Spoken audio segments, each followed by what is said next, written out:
दोस्तों, बागेश्वर धाम बाबा का नाम आपने सुना है, लेकिन वहां तक आप नहीं पहुंच पाते हो। आज हम आपको एक ऐसे बाबा से मिलवाएंगे जो कि हूबहू डिट्टो बागेश्वर धाम बाबा की तरह पर्ची भी बनाते हैं। इन बाबा से मैं आज आपको मिलवाने जा रहा हूं। ये सबसे पहले आपकी सोल्यूशन लिखते हैं, क्योंकि सबको पता है और आपको भी पता है कि आपकी क्या समस्या है, लेकिन सोल्यूशन क्या है, सब कुछ कैसे पॉसिबल है। तो आज हम मौजूद है हांसी बाबा जी के पास, जो कि काफी लंबे समय से भगवान की भक्ति में लीन है। और खास बात, अगर आपको लगता होगा कि आजकल बाबा पैसा बनाने के लिए इस फील्ड में आते हैं, नाम धन दौलत कमाने के लिए आते हैं, लेकिन मैं आपको बता दूं कि बाबा जी पहले से ही पीएचडी होल्डर है और सरकारी जो कस्टम विभाग से ड्यूटी है वो छोड़ के भगवान की भक्ति में लीन है। तो ज्यादा बातें ना करते हुए आपको सीधा बाबा जी से बातचीत करवाते हैं। बाबा जी, सबसे पहले प्रणाम आपको बहुत बहुत। ये सब कैसे पॉसिबल है? मैं जब आ रहा था तो रास्ते में मैंने लोगों से पूछा, मैंने रियलिटी चेक किया, पत्रकार हूं तो रियलिटी चेक किया कि वाकई में बाबा जी में शक्ति है, बाबा जी ये सब कैसे पॉसिबल करते हैं। तो अब मैं आपसे रूबरू होने जा रहा हूँ, तो ये सब कैसे है? गुरु की कृपा है। कुछ लोग बाबा अभाव में बनते हैं, कुछ प्रभाव में, कुछ कुभाव में। मैं स्वभाव में आया हूँ। मेरे घर में, परिवार में भगवान का दिया सब कुछ है। जमीन जायदाद है, पैतृक संपत्ति है। तत्पश्चात मैंने पीएचडी की केमिस्ट्री से कस्टम विभाग में मैं सुपरिटेंडेंट रहा हूँ, अधिकारी रहा हूँ। तो मैंने घर से मंदिर बनाया है, मंदिर से घर नहीं बनाया। लोग तो मंदिरों से घर बना लेते हैं, कोठियां, गाड़ियां, रेंज रोवर। ना, ऐसा नहीं है। मैंने तो स्वभाव में आया हूँ। आज भी मेरी आजीविका मंदिर से नहीं, माता पिता की गुरु की कृपा है। और रही बात बताने की, तो जो भी व्यक्ति आते हैं हर महीने शुक्ल पक्ष चांदनी एकादशी से पूर्णिमा तक दिव्य दरबार लगता है चांदन में। अभी 3, 4, 5, 6, 7 सितंबर को लग रहा है। तो जो भी श्रद्धालु यहाँ आते हैं, कोई फीस नहीं, कोई टोकन नहीं। भीड़ में व्यक्ति आएगा, मैं नाम लेकर के पुकार लगाऊंगा, मंच पर आएगा। तो सबसे विलक्षण और अद्भुत बात, हम विषयों को गोपनीय रखते हैं। आप जब आप आए, मैं माइक हटा दूंगा तो मैं आपकी गोपनीय बात आपको ही बताऊंगा। अक्सर देखने में बहुत से बाबा लोग बेइज्जती करते हैं। पत्रकार महोदय, सबकी सेल्फ रिस्पेक्ट है, बिल्कुल कोई बेइज्जती करवाने नहीं आता। अपितु ये सोच करके आते हैं कि हम दुखी हैं, भगवान का दर है, दरबार है, दिव्य दरबार है परमात्मा का, शायद यहाँ से हमारी पीड़ा खत्म होगी। अपितु वो और पीड़ित होकर के जाते हैं। एक व्यक्ति मुझे मिला, कोई पत्रकारी, उन्होंने मुझे बताया वो किसी दिव्य दरबार में गया था, वहां उसका पर्चा निकला और पर्चे में लाइव कैमरे में उस महात्मा ने, उस बाबा ने ये बोल दिया कि तेरा लवेरिया चल रहा है। हाँ। और इस नाम के साथ चल रहा है। तो उस व्यक्ति ने सुसाइड कर लिया। तो वर्ल्ड वाइड टेलीकास्ट हो रहा होता है बाबा जी वो तो सुसाइड कर लिया। देखो, इस दुनिया में प्रेम प्रसंग कोई आज नए नहीं है, पहले भी होते थे, आगे भी होंगे प्रेम प्रसंग। प्रेम विवाह भी 8 प्रकार के विवाह में, गंधर्व विवाह जिसको हम लव मैरिज बोलते हैं। तो मैं इतना ही कहना चाहूंगा कि आपका विषय यहाँ गोपनीय रखा जाता है। मुझ वाणी मौखिक तौर से मैं व्यक्ति को बुला करके बताता हूँ, तेरा दुख ये है, वो कहेगा हाँ जी। फिर मैं दुख का कारण बताता हूँ कि मान लो किसी का विवाह नहीं हो रहा, तो विवाह का कोई कारण तो होगा ना होने का, कि जी प्रेत विद्या है तो प्रेत का नाम बताओ जी। केवल ये बोलने से बात नहीं बनेगी, गर्दन घुमा के कि 2 भूत हैं, 2 प्रेत हैं, उनका नाम तो बताओ फिर कौन है। मैं नाम बताऊंगा तो फिर वो रिलेट करेंगे कि ये मेरे दादा हैं, परदादा हैं, चाचा ताऊ हैं, परिवार की कुछ आत्माएं हैं, लॉजिकली। फिर मैं निवारण पर्चे पर लिख करके देता हूँ कि आप ये पाठ पूजा कर लें, आपका ये मनोरथ पूर्ण होगा। और कोई फीस नहीं, कोई टोकन नहीं। हर महीने दिव्य दरबार लगता है, यहाँ भंडारा चलता है, निःशुल्क गुरुकुल चलता है। तो ये सब कुछ कैसे पॉसिबल है? आप पर्चा बनाते हैं, वो कहते हैं बताओ ये समस्या है, तो आपके पास ये शक्ति कहाँ से आई, कैसे पॉसिबल है? ये शक्ति मेरे पास नहीं, आपके पास भी है, दर्शकों के पास भी है, जो परमात्मा की भक्ति इबादत करते हैं। आपके जीवन में भी, दर्शकों के जीवन में भी ऐसा हुआ होगा, मैं तेरी सोच रहा था, इतनी देर में तेरी कॉल आ गई। कॉल बज जाती है, माइंड में सोच रहे होते हैं, कॉल आ जाती है, दोनों तरफ से वाइब्स मैच हो जाती हैं। या दूर हमारे माता पिता या हम हैं, वो बच्चा याद करता है तो माँ की कॉल आ जाती है। तो ये वाइब्रेशन मैच होती हैं। मेरे साथ भी गुरु की कृपा कह लीजिए आप। गुरुदेव ने एक दिन आवेग में आकर के सिर पे हाथ रखा और कमर में एक थप्पड़ मारा और करंट दौड़ा, रोए रोए खड़े हो गए। भगत सिंह की रागनी सुन के, देशभक्ति गीत सुन करके, भला किस में वीर रस नहीं आया, किसके रोए रोए नहीं खड़े। भक्ति गीत सुन करके किस में भक्ति रस नहीं दौड़ा। आपके भी कभी ना कभी जीवन में कब कभी आई होगी, रोए रोए खड़े होंगे, स्पंदन हुआ होगा ऊर्जा का। बिल्कुल। तो ये पॉजिटिव साइंस कह रही है। हमने पहले ही बोल दिया कर्ता भरता हरता, भगवान ब्रह्मा, भगवान विष्णु, भगवान महेश। साइंस ने बाद में बताया प्रोटॉन, इलेक्ट्रॉन, न्यूट्रॉन। प्रोटॉन है पॉजिटिव चार्ज, हम पहले करे थे भगवान विष्णु, न्यूट्रॉन है नो चार्ज हम पहले करे थे भगवान वर्मा जी, इलेक्ट्रॉन है नेगेटिव चार्ज हम करे थे भगवान शंकर। अगर बाबा जी सारी समस्या का समाधान आप ही कर देंगे, हॉस्पिटल, कोर्ट कचहरी, पुलिस स्टेशन, ये सब फिर कहाँ रह जाएंगे? पत्रकार महोदय, गीता और संविधान में फर्क समझिए। संविधान उद्दंडता को ठीक करने के लिए, उद्दंडियों को दंड देने के लिए संविधान है। संविधान से संस्कार नहीं मिलते, संस्कार मिलते हैं अध्यात्म से, गीता जी से। जो गीता जी को मानेगा उसको संविधान की आवश्यकता होगी नहीं, क्योंकि वो उल्टे काम करेगा ही नहीं। संविधान दंड दे सकता, किस प्रकार बलात्कारी, चोर, उचक्का, डकैत आदमी को दंड दिया जा सकता है, लेकिन किसी भी हॉस्पिटल में बलात्कारी की चिकित्सा नहीं है। कौन सी चिकित्सा कि बलात्कार छोड़ दे, ये चोर चोरी करनी छोड़ दे, संविधान तो उसको जेल में डाल सकता है, यही ना दंड दे सकता है। कोई हॉस्पिटल सुना है कि इस हॉस्पिटल में आने से चोर चोरी करनी छोड़ देगा? लेकिन गीता जी को पढ़ो, चिंतन करो, मनन करो, क्योंकि काम, क्रोध, लोभ, मोह भीतर में है। मैं आपको अब गाली गलौज कर दूं और वो गाली कान के माध्यम से आपके मन में चली जाए और घर जाकर के रात को नींद ना आए, बेचैन हो जाओ, यार गुरुजी ने ना, महाराज जी ने ये बात क्यों कही। आप हॉस्पिटल में जाओ, कहो कि डॉक्टर साहब मैं बड़ा दुखी हूँ और मैं है ना पीड़ित हूँ। वो पूछेगा क्या बात, वो अमुक अमुक गुरुजी ने गाली दे दी और मेरे मन में दुख हो रहा, नींद नहीं आ रही, तो डॉक्टर कहा मैं नींद की टैबलेट दे सकता हूँ जी, मेरे मन की पीड़ा बताओ ना, पीड़ा कैसे करता, भाई मैं कान की पीड़ा ठीक कर सकता हूँ, मैं नींद की टैबलेट दे सकता हूँ, लेकिन वो आपका चित्त में परिवर्तन मैं नहीं कर सकता। मतलब कि वो फिजिकल पीड़ा दूर कर सकते हैं, आप आत्मिक पीड़ा दूर, आत्मिक, आध्यात्मिक। मैं अक्सर सोशल मीडिया पे देखता भी हूँ, कुछ लोग हैं, कुछ गायक हैं या कुछ भी सामाजिक लोग हैं, वो ये कहते हैं कि जैसे हरियाणा में इस वक्त ज्वलंत मुद्दा है मनीषा हत्याकांड का, तो उसको लेकर भी कई लोग कह रहे हैं कि ये जो बाबा पर्चा बनाते हैं या जो भविष्यवाणी करते हैं, ये मनीषा हत्याकांड वाले हत्यारों के बारे में क्यों नहीं बता रहा, क्योंकि सीबीआई तक जांच जा चुकी है, आप देश के हित में क्यों नहीं आप कोई ऐसा पर्चा बनाते? चलो मैं आज बना देता हूँ, मनीषा की हत्या आपने की है, अब कर लो, आपने की है, बना दिया पर्चा, अब बताओ क्या करोगे? कोई बात हुई? जो लोग ऐसी अनर्गल प्रलाप करते पहले उनको मर्यादा देखनी चाहिए। यदि बाबा लोग ही, पहले तो ये समझना चाहिए सतगुरु नानक का काम क्या है, गुरु गोविंद सिंह जी का काम क्या है, संत रविदास का, कबीरदास जी का काम क्या है। क्या वो पर्चे बनाएंगे क्या इन चीजों के लिए? पर्चा है क्या पहले समझो जी। आप अपना दुख लेकर के आए, भीतरी दुख, बाहरी दुख होगा तो डॉक्टर के पास जाओगे आप, लेकिन दुख जो अभी अभी हमने डिस्कस किया, भीतर में दुख है, अंतर मन में दुख है। आप आए, मैंने आपके दुख को पकड़ लिया, मैंने बता दिया आप दुखी हो और ये कारण है, ये दुख है और दुख का कारण ये है। फिर मैं आध्यात्मिक पाठ पूजाएं बताऊंगा।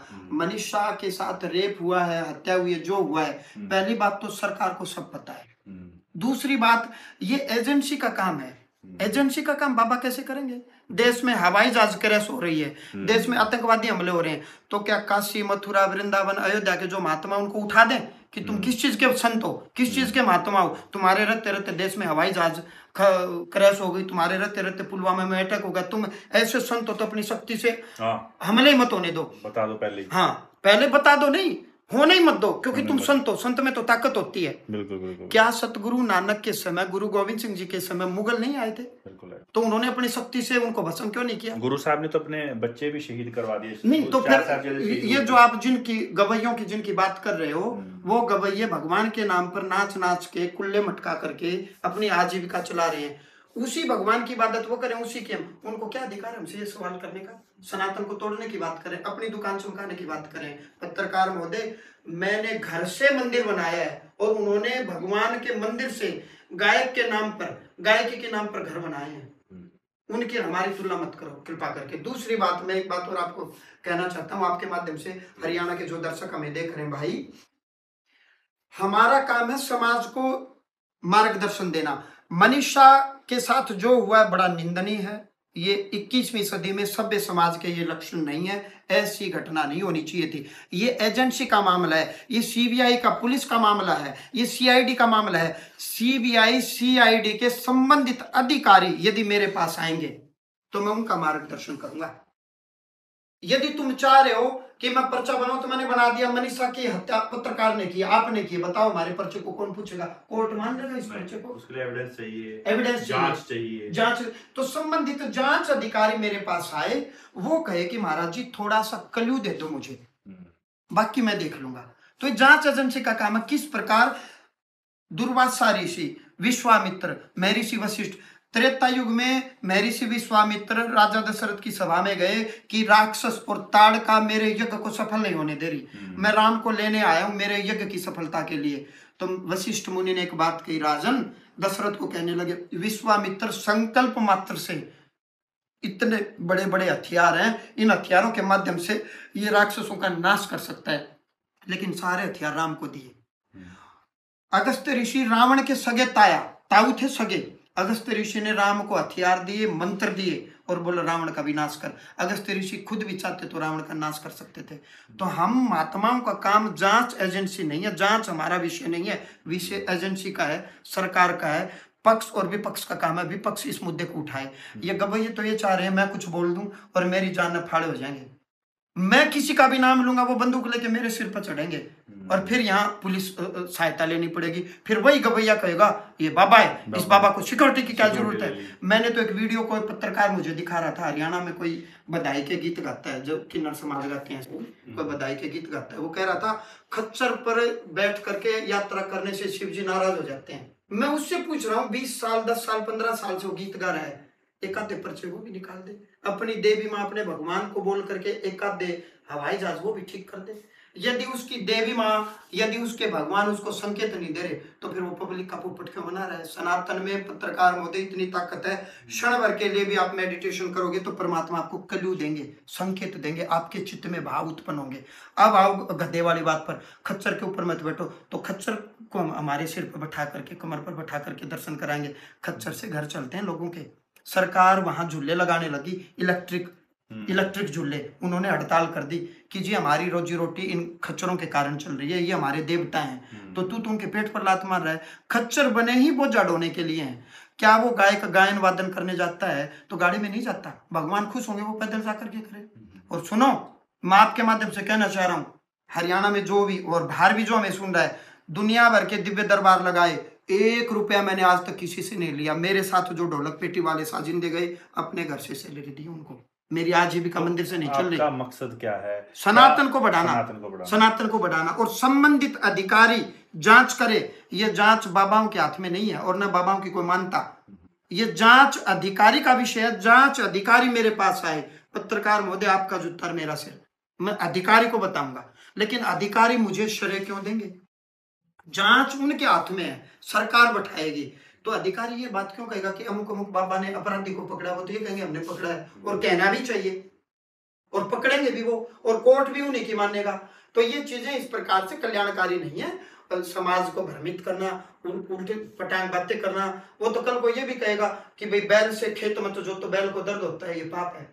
वो तो ये भी कहेगा कि गुरु गोविंद सिंह जी घोड़े पर बैठ करके लड़ाइयां क्यों लड़ी, और किस पर बैठेंगे जी गुरु गोविंद सिंह जी। एक चीज मैं और जानना चाहूंगा कि जो आपने दिव्य दरबार की बात की है और पर्चा बनाने की बात की है, तो आपके पास आने से कौन कौन सी समस्याएं, कौन कौन से दुख दर्द, फिजिकल तो आपने बता दिया डॉक्टर करेगा, लेकिन आत्मिक दुख है, सबके दिल में कोई ना कोई दुख है, कोई किसी पीड़ा से ग्रसित है, कोई किसी बीमारी से, कोई किसी समस्या से, तो वो दुख आप कैसे दूर करते हैं? पत्रकार महोदय, जब ऊर्जा बिगड़ती है, नकारात्मक एनर्जी शरीर में घर में प्रवेश करती है, तो आदमी इरिटेट होता है, क्रोध में आता है, धंधा नहीं करता, मन नहीं करता, धंधा चलता नहीं है, विवाह नहीं होता। विवाह क्यों नहीं होता? रिश्ते वाले आए, रिश्ता देखा, चाय पी, घर जाकर के मना कर दिया, क्योंकि उनको आपके अंदर आकर्षण नहीं लगा, उनके चित्त में नेगेटिव वाइब्स आई, पॉजिटिव एनर्जी नहीं है, पॉजिटिव एनर्जी नहीं है। कोई हॉस्पिटल ही नहीं कहता कि 24 घंटे में तत्काल ऊर्जा बैलेंस की जाती है, विवाह हो जाएगा, तलाक के केस खत्म हो जाएंगे।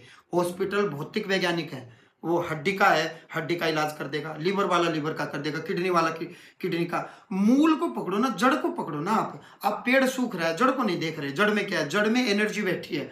यदि विवाह नहीं हो रहा, विवाह होने के पश्चात संतान नहीं हो रही, डॉक्टर मेडिकली घोषित कर दे कि फिट है, माँ भी और पिता भी, और फिर भी बच्चे नहीं हो रहे, बच्चे हो रहे हैं, धड़कन नहीं आ रही, बार बार मिसकैरेज हो रहा है, तो इन सभी समस्याओं का समाधान आपके पास 1000% अध्यात्म के पास। तो आपसे मेरे पास जुड़ा कैसे जाए, कहाँ पहुंच सकते हैं, कैसे संपर्क कर सकते हैं, क्या सूत्र है? जो भी दर्शक हमें देख रहे हैं, Shri Balaji Dham Hansi, Facebook, YouTube, Google, Hansi वाले बाबा जी इंस्टाग्राम पेज। ये धाम हांसी शहर में है। हांसी शहर जिला हिसार हरियाणा में पड़ता है। 90 340 45 050, 90 340 55 050 ये धाम कार्यालय के नंबर हैं सूचना के लिए। हर महीने शुक्ल पक्ष चांदन में 11, 12, 13, 14 और पूर्णिमा एकादशी से लेकर के पूर्णिमा तक शुक्ल पक्ष चांदन में दिव्य दरबार लगता है। दरबार में कोई भी आए, आप आओ, आरती अटेंड करो। रात में दरबार लगता है, भीड़ में कहीं भी बैठो, अपनी बारी का इंतजार करो। स्वतः आपका नाम, आपकी पुकार आएगी, मैं बुलाऊंगा। कुछ काम ऐसे होते हैं, दरबार में आए, आरती ली, दरबार में बैठे, घर गए, काम हो गया। बिल्कुल, ये तो था, आपने बता ही दिया। लेकिन फिर भी कुछ लोगों के मन में सवाल होगा कि दरबार के अलावा भी अगर आपसे मिलना हो, कोई टोकन, कोई वीआईपी एंट्री, कोई अपॉइंटमेंट? कोई भी वीआईपी नहीं है। 22 साल मुझे दिव्य दरबार लगाते हुए हो गए, कोई टोकन नहीं है, कुछ नहीं है। दिव्य दरबार में ही हम बैठते हैं। दरबार के अलावा अन्य अन्य स्थानों पर भी दिव्य दरबार लगते हैं। भारत में, पूरे भारत में दरबार लगते हैं। हरियाणा में नहीं, दिल्ली में, यूपी में, बिहार में, राजस्थान में, महाराष्ट्र में, मध्य प्रदेश में, नेपाल में, भारत से बाहर भी, आगे ऑस्ट्रेलिया कनाडा में भी लगेंगे। तैयारी हो रही है, आपको लेकर के चलेंगे, आपको दरबार में बुलाएंगे। लोग कहते हैं जी खरीदे हुए हैं। हरियाणा के लोगों के पास विवाह शादी में जाने का समय नहीं है। गाड़ियां ले लेकर के दिल्ली, यूपी, राजस्थान, महाराष्ट्र, गुजरात से लोग आते हैं अपने संकट निवारण के लिए। जब मैं उनको मंच पर बुलाऊंगा, उनके बारे में बताऊंगा, फिर आप उनसे पूछना। विषय मैं गोपनीय रखता हूँ, मैं माइक पर मैं नहीं कहूंगा विषय, मेरी बात को समझना। बिल्कुल, आजकल तो बाबा सारे लोगों ऑनलाइन ही बता रहे हैं, सब कुछ लाइव में ही इंसल्ट कर देते हैं। महिलाओं के ऊपर कमेंट्स आ रहे हैं, आप जानते ना, वो ठीक नहीं है। वो बाबा ठीक नहीं, वो बाबा होते ही नहीं जी। बाबा का मतलब ये है कि यहाँ कोई बेइज्जती करवाने का सम्मान ही नहीं जो कर पा रहे। मैं कह रहा हूँ चाहे नर भी हो, क्या नर की सेल्फ रिस्पेक्ट नहीं? नर हो, नारी हो, कोई भी भाई, सम्मान सबका है। भगवान ने 2.5 योनि बनाई है, नर, नारी या किन्नर, 3 तो है ही नहीं, या तो नर या नारी। किन्नर का भी तो मान सम्मान होगा ना। तो किसी ने कोई गलती कर भी दी तो पब्लिक ने तो वो सुधारनी नहीं। आप बात को पकड़ना। तो जब मैं पर्चा बनाऊंगा, उनके बारे में बताऊंगा, जब वो मंच से उतरेंगे, उतरते ही आप पकड़ लो, हाँ जी अब बाबा के एजेंट हो, कितने में खरीदे, कितने पैसे दिए, नंबर कैसे आया। जो बाबा जी ने बातें बताई, क्या वो ओरिजिनल हैं? अब वो बातें क्या बताई, वो बताएं ना बताएं तो उनकी मर्जी है। घरेलू विषय है, वो मीडिया में क्यों कहेंगे अपने घरेलू विषय?